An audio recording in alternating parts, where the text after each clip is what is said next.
Hello friends, we start this week foreign investors on India's report following Prime Minister Narendra Modi's visit to Tokyo. He has signed an agreement with the Japanese Prime Minister Shinzo Abe for nuclear energy program. Japan will supply India with nuclear technology for setting up electricity generating plants. Japan will also supply reactors. This is one of the big landmark steps taken by the two countries in helping India with its green energy program. Both prime ministers have also agreed to look at other infrastructure developments in India as well as India's tourism sector. Japan will set up a tourism promotion sector office in Delhi. The two prime ministers also agreed to look at regional developments, Indo-Pacific, Africa, and even the high-ticket development of counterpart in Iran. The collaboration between the two countries will see India's participation in some of the leading infrastructure developments in emerging economies in the coming years. The Asian Development Bank is giving a $48 million loan to Assam Power Sector Investment Program for its $300 million electricity generating plant. It is a second tranche. The bank had extended a $50 million loan last year. Teresa Ko at the ADB says it is important to support the program, which will eventually supply electricity to rural communities in the northeastern state, where power supply at this stage is limited. Bharat Pumps and Compressors is likely to be among the first loss-making public sector units, shares of which will be offered for sale. It is part of the government's disinvestment program that would eventually generate some 25 to 28,000 crore of revenue for the government, which will be channeled back into national development programs planned out by the Prime Minister Narendra Modi's government. Bharat Pumps is likely to be an attractive offer with more than 50% of shares and a management control, seeking technologies from overseas investors to enhance its wide range of products performance-wise. We see Bharat Pumps starting to woo investors, both local and overseas, with offer of cutting-edge technology. The National Skill Development Agency and the British Council have signed a memorandum of understanding for future skills development programs in the country. India is a labor-intensive market. Skilling is important for its large-scale Make in India, Skill India programs where technology-driven projects will be implemented as India industrializes. The MOU will see UK and India collaboration for a period of 3 years, following which a further extension is expected as UK-based expertise would be suitable for India to adopt and adapt among its workforce, one of the largest and fastest growing manpower in the world. Human Resource Development Minister Prakash Javadekar has thrown a big challenge to the Indian students.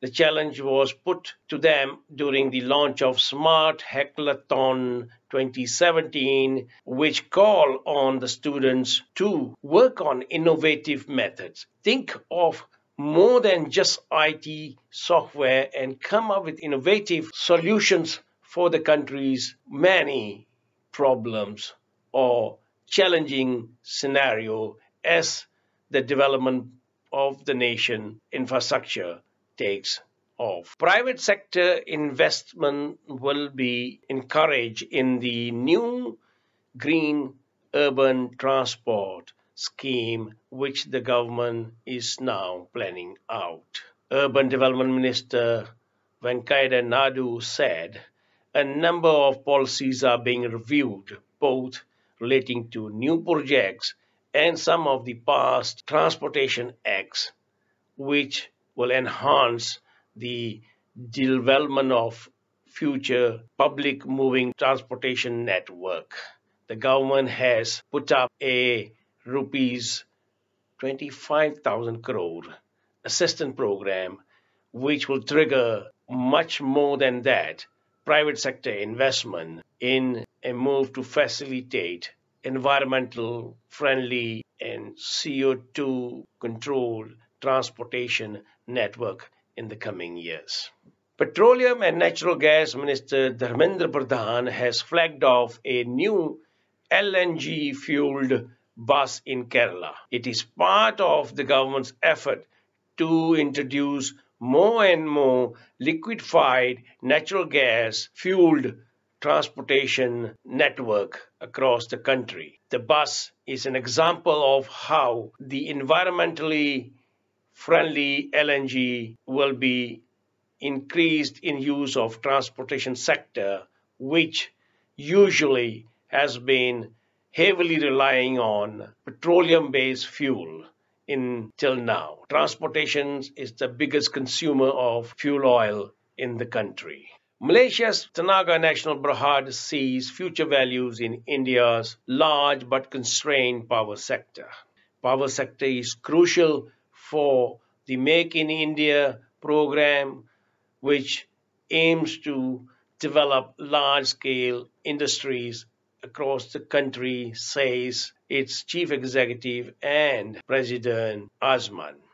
Azman made the remarks after completing a $300 million investment for a 30% stake in India's GM Power, one of the largest power generating corporation in the country. NKC Projects has won a contract to four-lane the Takoli Kulu section of the National Highway in Himachal Pradesh. It is to complete the project in 30 months from the date of commencing work on that project. The project will involve four-laning, as it is usually expansion of existing roads in India, four-laning of the highway from currently two-laning. It will involve a number of bridges, tunnels, and bypass construction through the process. Ducon Technologies has completed the de-dusting system at the National Aluminium Company plant in Orissa. It had won the contract through competitive bidding. Ducon did the design, engineering, construction, erections, and commissioning of the plant over a 2-year period. Ontario-based SOTI is introducing Canadians' innovation research work in India's IT sector as well as Asia-Pacific region. SOTI has set up a facilities in Gurgaon, which was opened by visiting minister from Canada, N.S. Bains. He cited SOTI as an example of how Canadians companies were seeking growth in Indian market.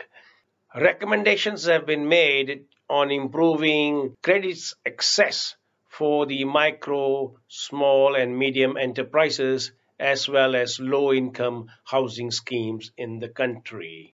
The recommendations were made under the India-UK Financial Partnership, a paper released in Delhi this week. We thank you for joining us in this report with an announcement from Wipro launching Open Banking Application Program Interface for the financial sector. We will return next week with another report giving you update on the developments in India. Thank you.